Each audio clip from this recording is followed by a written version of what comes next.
All right, welcome in. Today I am joined by Bernie Rhinerson, who is father, grandfather, and Bernie reached out to me on social media as he'd been a guest on a couple of other podcasts and offered to come on. And I'm excited to have him on to kind of talk about, because I talk about it a lot as a dad with young kids, but I talk about the idea of being around to play with my grandkids and being able to do that. And Bernie, you're living that out right now, and that's kind of been your central focus. So I wanted to have Bernie come on and kind of chat about all of that. So I'm excited to have Bernie on right now. Yeah, Jeff, I'm excited to be here. Looking forward to talking about being a dad. I'm still a dad to a 41-year-old and a 37-year-old, but also I'm a grandparent to two 3-year-olds and one 7-year-old. That's kind of my why for fitness and health right now at age 74, wanting to enjoy life and then enjoy my kids and my grandkids. I love it. I love it. So talk a little bit about, go back to when you were a dad with younger kids. Right. Right. And talk a little bit about your kind of fitness journey with them kind of through now and maybe how it's evolved, and we'll kind of dig into it as we go. Well, I raised a boy and a girl, and we still live in the same house that we raised those kids. I'm sitting in my office, which used to be my son's bedroom. And both my kids are out of college and have families of their own. But when I was younger, I was a public relations executive with a high stress job. Um, Fortunately, my wife was able to not work when the kids were younger. But I was, running a business out 2 or 3 nights a week at social events, at business events, doing business travel.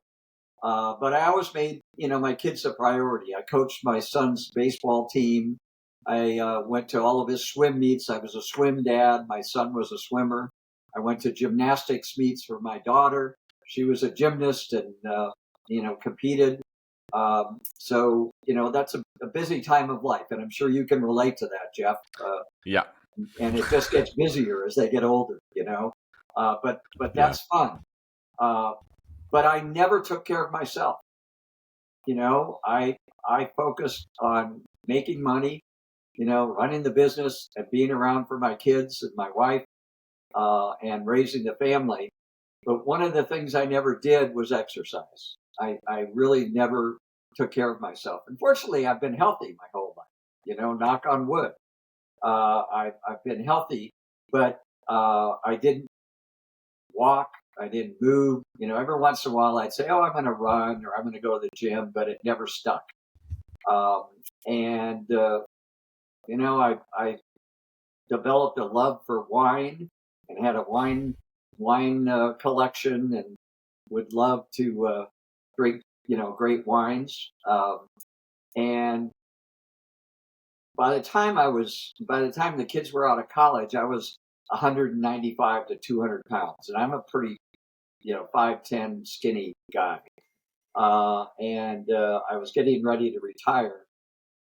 And that was about age 62. My kids were married and they didn't have kids yet. But I realized how out of shape and unhealthy I'd become because I had a high stress life raising my family and I was overweight, a beer gut, and no stamina. And I realized if I'm going to enjoy my older years and enjoy my grandkids, I better wake up. And I read a book called Younger Next Year, which was written by a gerontologist and a fitness guy. And they talked about when you get older and you retire, your job has to be your health and your fitness, because otherwise you lose muscle, you continue to decline. And that kind of woke me up, and I walked into 24-hour fitness at age 62, got a personal trainer, started eating better, and over the next year or two, I lost 25, 30 pounds. I'm down to about 160 now after, 74. That's 10 years ago. But since then, I've been on a journey of health and fitness, and then the grandkids came along. And then you really realize how important it is to be fit when you've got little grandkids that you want to take care of. So it's really been a life of, focusing on my kids and getting them raised and getting them through college, but not focusing on your own health. And then realizing in your older years that you've got to wake up to that. And if you're going to live a long, healthy life, you got to do something about it. So that's kind of where I'm at. I'm still on a fitness journey, still discovering things. I think on Instagram, Jeff, there are two kinds of people. There are teachers and learners on the fitness Instagram feed. You're a teacher. You're out there teaching other dads and people like me how important fitness is. I like to see myself as a learner. I'm not selling anything. I'm not a coach. I'm not doing posts on Instagram to get people to buy anything. I'm just there to be inspired and to hopefully inspire others, but to learn things. I've learned stuff from you and your podcast, so that's kind of my journey. I appreciate that. Well, I think that there's a lot that I want to go into there, but I actually want to touch on that last thing, which is the learners and the teachers side of it, because I think that the power of recognizing that we have more to learn and being curious and coming into our consumption of whatever it is, podcasts, media, social media, books, anything like that, with the idea of an open mind to hear, but also critical thinking to evaluate, I think is super valuable. How do you, as somebody who is on social media with the idea of, hey, I'm here to learn, how is it that you've been able to navigate the we'll call it the muddy waters at times of information that is out there, to figure out like, hey, these are the things that I actually am going to do and focus on? Well, that's an interesting concept because I follow lots of people, and I am trying to learn how to age strong and live long. That's kind of my motto. I'm trying not to lose muscle. I'm trying to build muscle, and I'm trying to learn from others how to do that and be inspired by others. So one of the things I was thinking about this morning, Jeff, was mobility.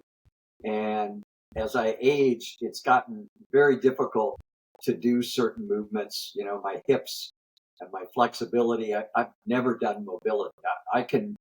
Today I was deadlifting 210 pounds on my trap bar, but I find it difficult to do 90 hip switch movements. Yeah. Get up and down off the floor. It's hard because I've just never done mobility work.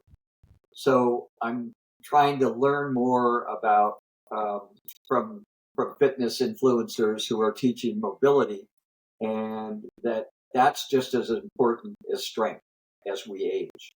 To be able to keep the range of motion in your older body that you had when you were a lot younger. When you're in your 50s, when you're your age, it's real easy not to think about it because you can move and do the things that you've done, and you don't notice that gradual reduction in movement. So that's just an area that I'm trying to learn about now, learning about stick mobility and yoga flow and different things like that. But it's all about being a fit grandpa. How can strength and mobility help me get up off the ground when I'm down on the floor playing with a 3-year-old? And then they jump up and run off, and then I try to, get off the floor and keep up with it, right? And it's important for grandparents to get on the floor. Don't sit in a chair and watch your grandparents. Try to get to the point where you can get on the floor and get up and play with the kids and get into that little, pillow fort and get down there and play with the toy cars, get down there and have a tea party with your granddaughter. Uh, that's the kind of grandparent I want to be, and I think it's just so much better experience as a grandparent. But I don't have the mobility sometimes to do that quickly. So, working on my hip mobility, I actually hired a mobility coach this year, and I'm doing one-on-one training with her to learn range of motion and pails and rails and cars and all that stuff, um, on top of the strength training that I'm doing. But it's all about maintaining your mobility as you get older, in addition to being strong. So hopefully that answered your question, but that's where I'm coming at social media from a learning perspective, and then trying to share some of that with other older adults about the importance of it. Absolutely. Why do you think it is so important for grandparents to get down on the floor and play with their kids?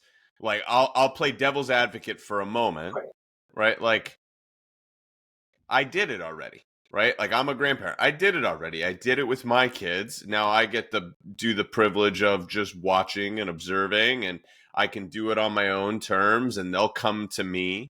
Why is it important in your mind for grandparents to be able to get down on the floor and play with the grandkids? Well, I think it's two reasons. It's one, from the perspective of your grandchild and how they'll remember you and what they can learn from you. And I think by being an interactive grandparent, being able to be down on the floor and, have the tea party with your granddaughter and play with, build the parking garage with magnet tiles with your grandson on the floor, they're going to have a different experience and a different memory, and their learning from you is going to be different than if you're just observing. The other part is, from my perspective, it's just a lot more fun to play and to enjoy play with a little kid than it is to just kind of watch them play on their own or with others, but to get down there and enjoy life and to play. So I think it's from both the grandkids' point of view and your point of view, it's important to interact. I had a post recently on Facebook that there are two kinds of grandparents. There are ones that get down and play and wrestle, and then there are the ones that just observe. And you have to be strong and mobile to be that grandparent who can get on the floor and play with grandkids. So that's my perspective. I'm sure if you can't do it, do what you can to be with your grandkids and to enjoy them, and do as much as you can. But don't give up on getting on the floor, just because you're getting older. I think we can all work at getting better and getting more mobile and getting stronger, and that's going to help us enjoy our grandkids even more. Okay, great.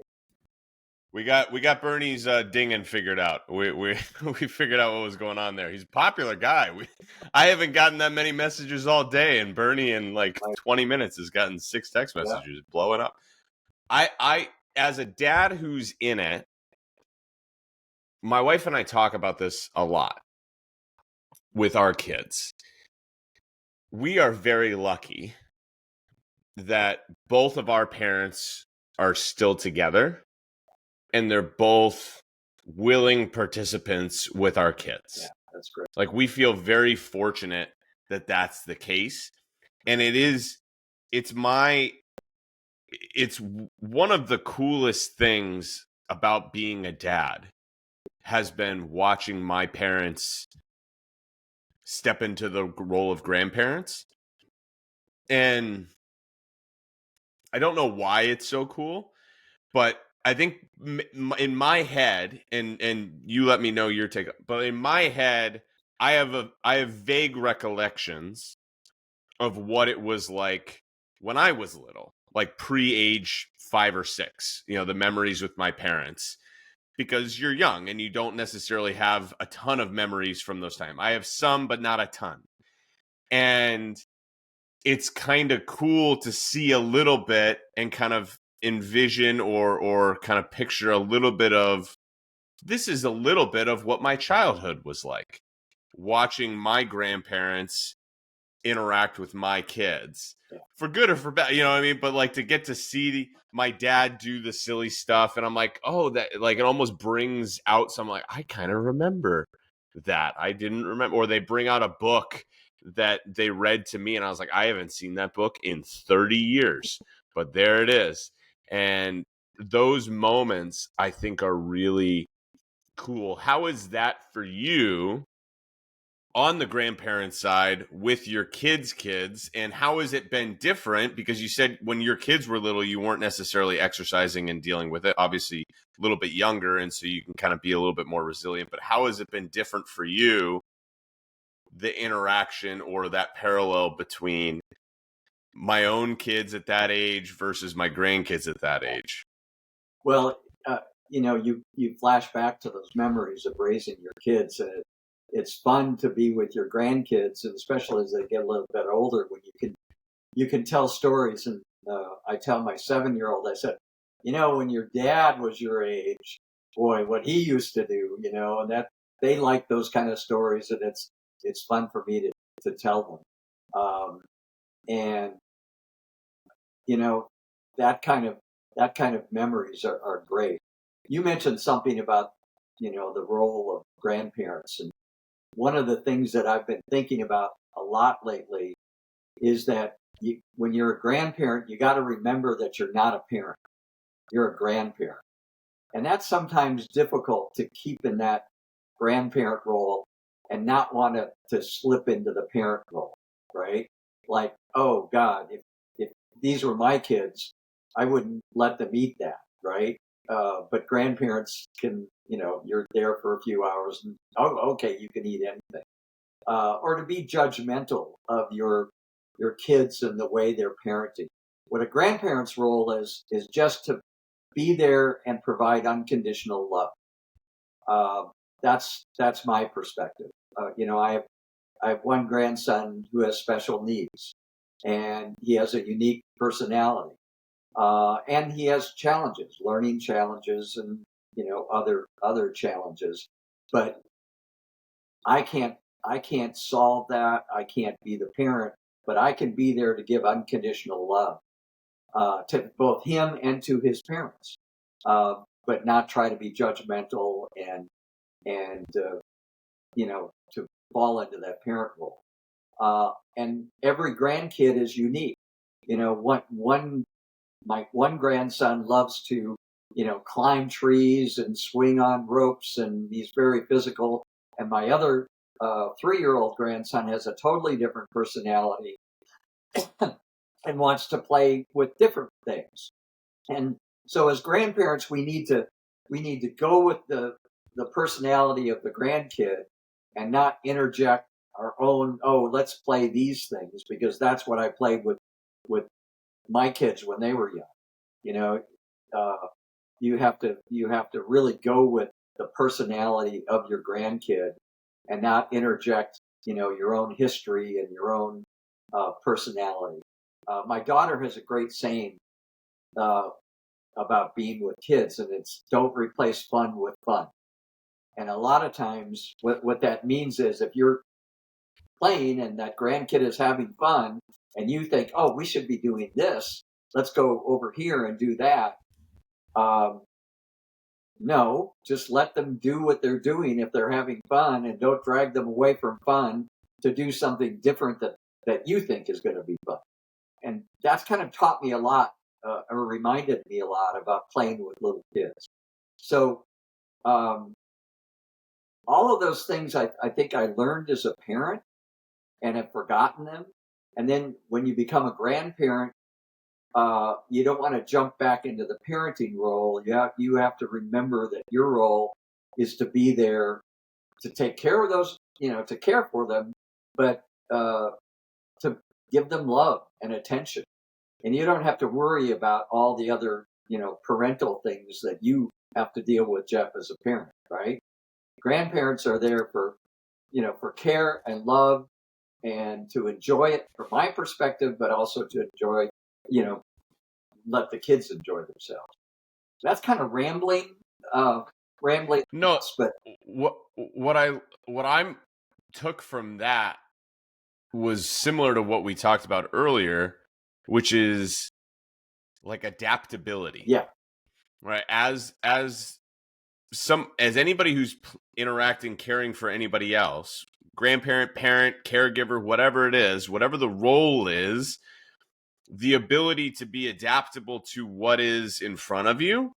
Because if I can only play one way, right, if I can only do one thing, and that's my only way to interact with the kids or with whatever it is with the grandkids, then I'm going to limit my ability to play with them and have those moments and be supportive. And I'm going to have to do, because I love the phrase, don't replace fun with fun. Like, we're going to have to replace fun with fun in order for me to participate in it, right? Like, if the kids want to go play outside, but I am not adaptable to go do the thing that they want to do, or they're currently playing outside, and I'm either going to not interact, I'm going to not be able to participate in it, and I'm going to miss out, or I'm going to have to force them out of something that is what they want to do to something I can participate in, which is that replacing fun with fun. yeah, yeah, exactly. Um, so and all of that, back to being a fit grandpa, all of that, in my mind, my why for fitness and why I'm posting on Instagram and that whole fitness journey is to be able to be adaptable, like you say, and to do different things with your grandchildren, um, and to keep up with them. Being mobile, having stamina. We just spent 2 weeks back east at my son's house, and we gave my son and his wife uh, the ability to go to Mexico for 6 days and to get away from their two kids, which they It's hadn't incredible. done, for 7 years, right? Just the two of Yeah. them and go off and be able to sit on a beach and relax. And my wife and I had the two kids, 24 hours a day. And we were able to do that. We were exhausted after the week. Uh, and by the end of the day, by 8 o'clock, and you get the baths done and you get the stories read and you get both kids to bed, we're to bed by 8:30, 9 o'clock too, because they wake up at 5:30 or 5 o'clock in the morning. They're walking into the bedroom going, Pampa, Pampa, come on, time to get up. You know, um, Yeah. and to be able to do that, I don't know how I did it. My wife and I try to think back and look how we raised two kids, and we go, how did that happen? We just don't even remember how we managed that. Because doing a week as a grandparent on your own with two kids, you know, was challenging, but it was great fun, and it was wonderful at our age to be able to do that, to be healthy and fit enough to be able to do that. It's hugely valuable because as a parent with young kids, the there is the felt need to be like, hey, we gotta connect in our marriage and remember that there's a person that I'm married to outside of the kids, that we are not just co-workers on the job of keep the tiny humans alive, which it's very easy to slide into as parents with young kids and just kind of get caught up in the day-to-day operations. So the fact that you were able to bless your kids with the ability to go and have that moment is hugely valuable. Is hugely valuable. Like, we've had my parents and my in-laws have helped us with childcare, different amounts of time since our oldest was born. And so, one, the financial burden of Totally. childcare, but two, like the ability to have them be raised by us and grandparents as opposed to entirely by strangers. And now we send them to childcare like because we want to and we want to have the social interaction, but they don't have to go all the time. Yeah. And so the fact it's like, because you mentioned it early at the very beginning, which is like I'm still a dad to a 41 and a 37-year-old.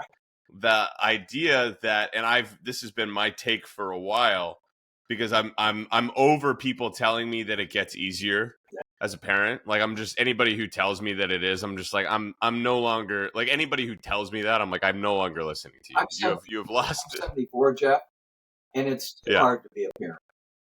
Yeah. Because I look at the struggles that my kids have in their careers and with their children, and sometimes it just tears you apart. When your kid is struggling, struggling raising their kids or struggling in their career, or something bad happens, and you never stop worrying about them at any age.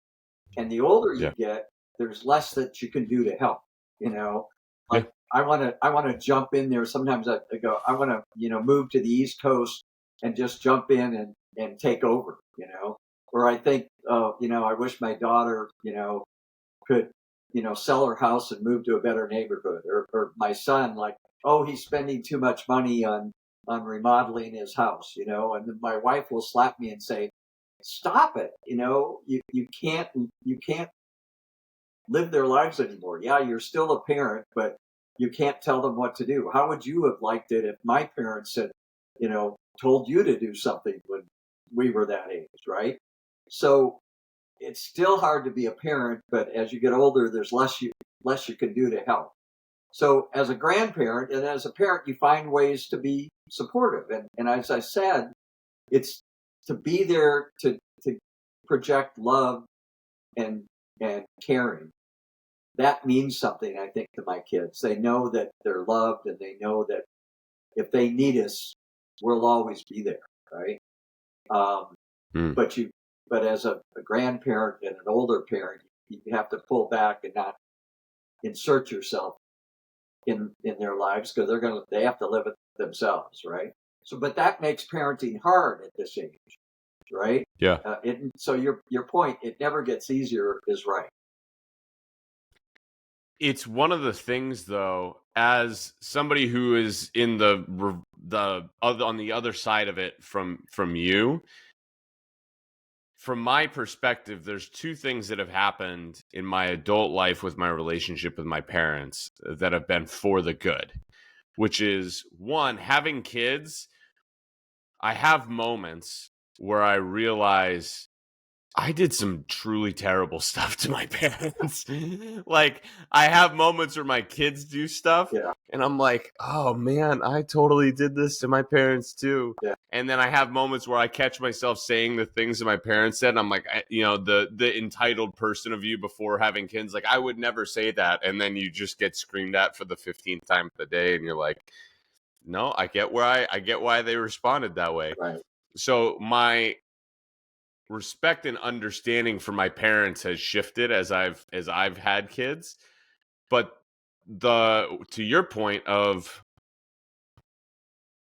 wanting, advice and stuff like that, I don't know when it shifted for me in adulthood, but I value my parents' input more as I get older than when I was younger. And I think there's a line, and parents have to kind of find that to the best of their ability, and grandparents do for their kids but I realize I think when we're younger, you have the idea, going back to the learner and the teacher, when you're younger, you think that you know everything, and then you get older and you realize how little you know. And so recognizing the value in and the desire to be taught still by my parents, and yet knowing that it's a weird thing, I think, as a parent, where it's like, hey, I want you to not need me. It's a little bit like a coaching relationship where it's like, hey, if I do my job really well, you won't need me. I'm always going to be here, but you don't need me for stuff. And so I do, though, try to, and I don't do a great job with it at all. I think that we all could do better with it, but try to involve them as best I can, because I recognize how valuable it is to be on the receiving end of being needed. Yeah. That's really insightful, Jeff. And I think from the older grandparent perspective, it's having an awareness of when advice and counsel are, when your child is receptive to that, and to always be there, willing to provide that support, but waiting for those times when my son or my daughter are open and receptive and are asking for that input, but to not be forcing that on them all the time, because I think that would close doors. Where Yeah. if you wait for those times where they want to talk, my son calls me when he's driving home from work sometimes, and we'll share stories about work and accomplishments or challenges, and he's receptive to that kind of conversation. And my daughter does the same thing.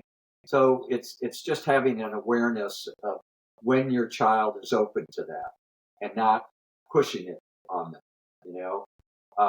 I think it's important for like someone your age is to think about how old was I when I had my kids, and to project to the age that you'll have grandkids. So if you have children in your early 20s, you're going to have grandkids, in your 50s, and your health and your body, you won't be all that age. But if you're like me, I had my son when I was 33 years old, and so he had his first son when he was 33, and I was 66. So I have this mathematical thing about 33, 66, 99. I'm trying to get to 99 when my son is 66 and my grandchild is 33, and maybe he'll have a great grandchild, right?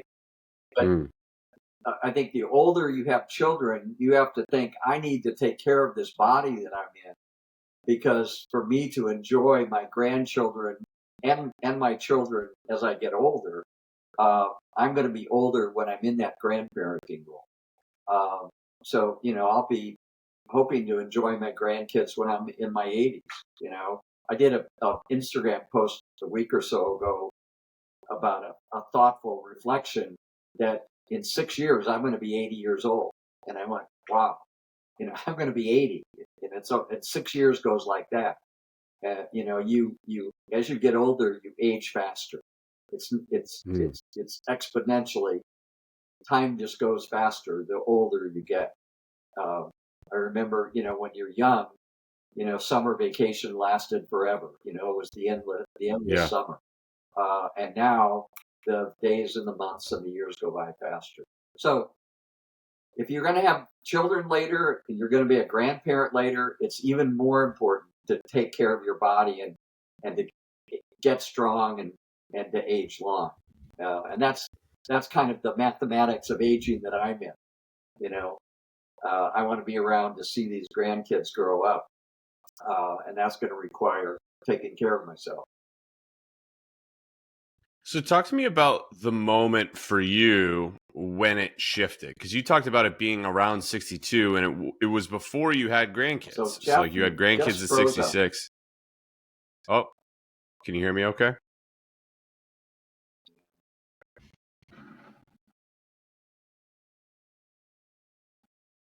Back, Jeff? I'm back. Okay, Can you hear me okay? Up. So you were saying, talk to me about. Yeah, about what the transition for you between when you made the decision to start taking care of yourself, because that was at 62 and you didn't have your grandkids until 66. So what was the catalyst for you to really want to get started? Well, I was retiring from a job. I was working in education, and it was a high stress job, and I was retiring. As I said, I was 200 pounds versus the 165 that I am now. And I read a book that kind of inspired me, and I went in and got a trainer. And since then, I've been a learner, but also a buyer of fitness. Personal trainer for about 2 years at a box gym, which I realized I enjoyed lifting weights and, enjoyed doing it a couple of times a week. And then I went to a smaller gym in my neighborhood and did small group training and did personal training there for a few years. And then COVID hit, which stopped everything, and went online and started doing online training from the gym that I was at, and started, buying toys for my garage and weights for my garage, and realized how much fun it was to work in the garage and be able to just walk out there and have a gym. And now I've been through 2 or 3 different online training programs with people I discovered on the internet. Blakely and Jonathan out of Texas were giving me one-on-one training for about 2 years. Lauren and Jason Pack, who do a training program. That's a lot of functional fitness. I enjoy that, and so I'm doing all of that, and that I've accumulated, over the years, about $6,000 worth of gym equipment in my garage. My wife goes, "Okay, what are you buying now?" But I bought a rack, I bought barbells, I bought med balls, paddle ropes, and it's really my happy place. I got up this morning and got out there and did a deadlifts and leg day, and you just feel so much better. Exercise is medicine at any age, but really as you get older, it just makes my day to feel like I've done something strong and done something for my body. So that's been my journey from, a personal trainer at a box gym to a small boutique gym and group training and personal training to online group training to online one-on-one training. And I continue to explore, where I'm going with fitness, but it's all about now just getting as strong as I can and trying now to be as mobile as I can. And the fun part about it as a grandparent is I'm able to get on the floor and I'm able to play. But when I golf with my golf buddies, I can also hit my drives 25, 50 yards farther than they can, because none of my older golf buddies do strength training. And I try to tell them, that's why I can hit the ball farther. So it makes your everyday life fun. It makes grandparenting more fun. But it continues to be a journey of learning. I love that. This is maybe an odd question, but I'm curious your thoughts on it, because you went through the bulk of your kids' lives where this wasn't a big part of your life. Yeah. When you kind of reflect on that, how does that land with you? How does that sit with you? The fact that this wasn't necessarily a big part of your life for when your kids were a little bit younger.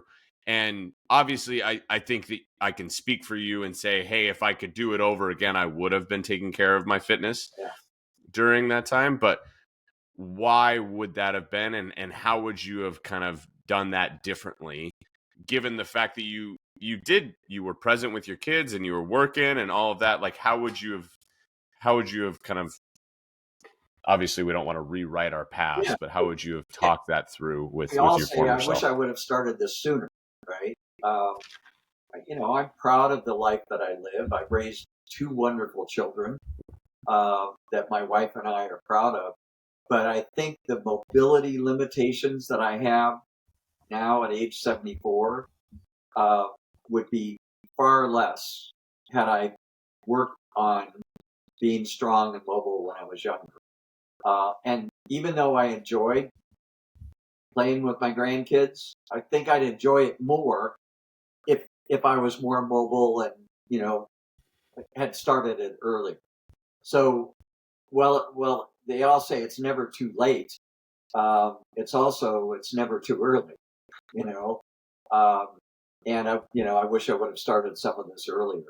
Uh, I mentioned that I was a wine aficionado, and at age 72, I finally realized that uh, the nightly glass of wine that turned into 2 or 3 glasses wasn't serving me well. So I managed over a couple of year period to stop drinking. And that has made a huge difference on how I feel and how I train um, and, my motivation, everything. And giving up drinking was hard. Uh, but now I've gotten through it and I love it. And I come home from a social event and I tell my wife, God, it's great to come home sober. And I wake up on Sunday morning after being at a Padre game, uh, drinking water at the Padre game, but waking up and being able to get up at 6:30 in the morning and going for a long walk and feeling great. And I wonder, God, why didn't I do that sooner?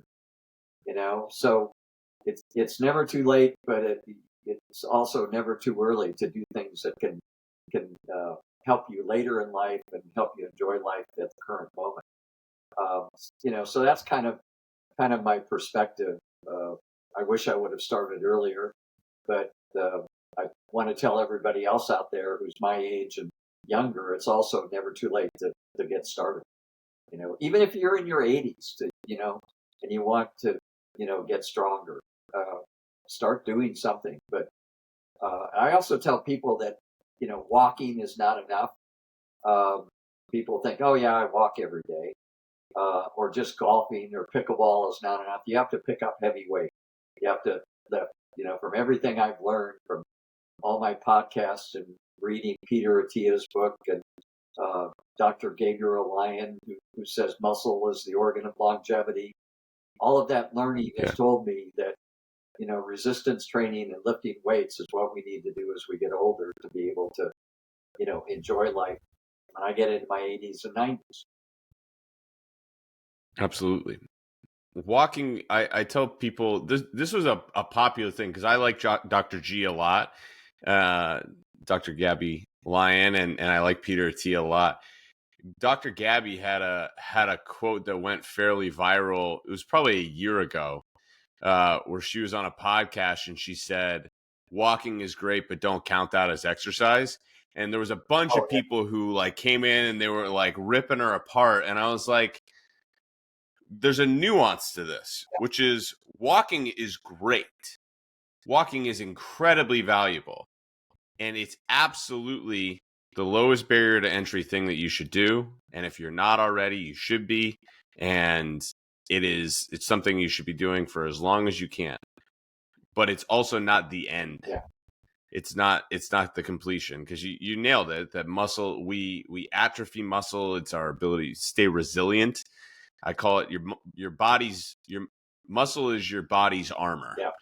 It makes you resilient to not injury proof, but injury resistant. And that you can. And I don't think when we're younger, we really feel it the way you do when you're my age. Because you kind of take muscle for granted. When I was in my 30s and 40s, I never really thought about it. It was there. I was, healthy and moving around. But when you're in your 70s and 60s, and that's when you really, really appreciate having a little strength. On Christmas Day, I was hiking and I twisted my ankle and I went, 1 second I'm enjoying nature. The next second I was on the ground, writhing in pain. It was a grade 2 sprain. I thought I might have broken it. It took me about 2 months. I'm just now feeling like it's healing up. But I fell and I didn't break my hip and I didn't break my ankle. And I attribute, being resilient enough to get through an injury like that to having some muscle on my body, and because a lot of people at my age will fall and break a bone, and then Oh yeah. it's really hard to recover, from a hip fracture and all of that. So Yeah. it's so much more important to build muscle as we get older. We can, you know, get through it at a younger age, but once you're after you're 50, um, it's important, and it helps me hit the golf ball farther. I have a There you golfing go. friend who gets up and walks 2 or 3 miles every morning, but that's all he does. He doesn't do any Yeah. strength training, and I'm hitting the ball farther. That's all I can say. Yeah. There you go. Well, you get the bone density 100% with the lifting weights. You're going to get mobility from lifting weights. There's also, different mobility training. If you're interested in mobility training, you can listen to the couple episodes that we did. If you're a listener with Shane Warren, back in the 80s, episode 85 or 86. There's two parts to it. But the other thing that, like, hey, it's not too early. Like, I wish I had started earlier, and I think we can kind of wrap it up here. I feel like this is the financial thing that every adult ever says, right? Which is like, hey, I wish that I had started investing earlier, all of that stuff, because obviously with the amount of time that happens, it grows, and you don't necessarily need to it's not that you don't need to work as hard, but you have more abundance available to you in as you get older, the earlier Yeah. you start. So what would you say to the person who's maybe my age, who's in the trenches with, or your kids' age, with the young kids who are like just trying to survive the day? You had the week with them, and you're like, oh my gosh, this is exhausting. Imagine doing this all the time, and trying to remember, and you kind of black out these time periods. What would you say to that person who's a little bit younger, who's listening, who says, yeah, I like the idea of it, I think I should, but it's really difficult to find the time to do it? I totally empathize with that, because I look back on my life raising kids. I don't know if I could have found the time or energy to do it. Between the stress of a career and then raising children, that pretty well taps you out. And you get to the end of the day and you're crashed, and then you get up as late as you possibly can.